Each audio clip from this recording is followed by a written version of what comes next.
Dustin, good to see you. Today, we're going to talk through 4 reasons your taxes may be higher in retirement. Many people assume their taxes will be lower in retirement, but that's not always the case. In fact, there are 4 good reasons you can plan on your taxes being higher in retirement. First, of course, you don't want to compromise your quality of life in retirement, so you probably won't be spending less. In fact, you may be spending more, and you will need the income to support that lifestyle. Right. This may surprise you, Aaron, but very few people, when they come to see me to plan their retirement, want to talk about various ways that we can reduce their lifestyle in Exactly. retirement. Truth is, you're probably going to be spending as much, maybe more. If we look at the early years of retirement, you might be spending more on things like travel. If we look at the later years of retirement, a lot of people assume they'll be spending less, but you may be spending more on things like healthcare.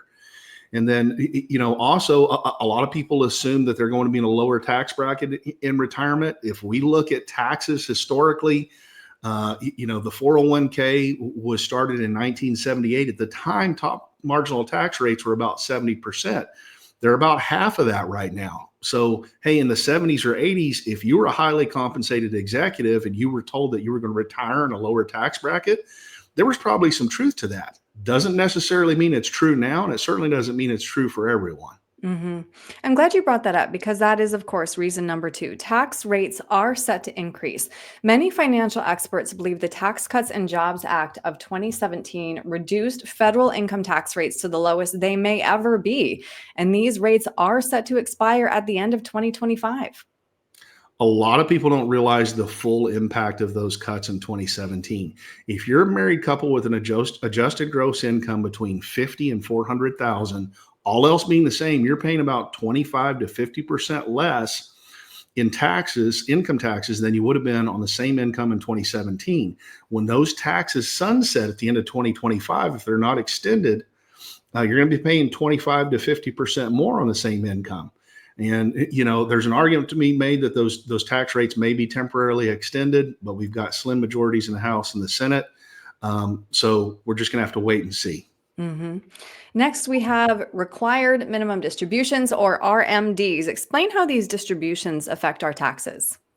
So if you've got tax deferred accounts like 401ks or IRAs, you're going to be required to take required minimum distributions or RMDs. And once you start those, if you look at the tables each year, the percentage of that account that you have to withdraw increases each and every year as a percentage of the account value. What that can do, it can over time push you into higher tax brackets.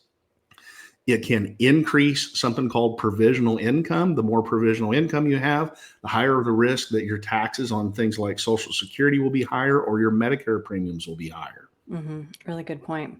And then last, of course, the writing is on the wall. Government debt now stands at $36 trillion. The government has 2 options to make up this deficit. They need to reduce spending, which we know they don't like to do, or increase revenue, i.e. raise taxes. Yeah, I'll be candid. I don't believe we can solve this problem by raising taxes. Just look up Art Laffer and the Laffer curve. Good explanation there. But that doesn't mean the government's not going to try. It always seems to be part of the proposed solution in DC.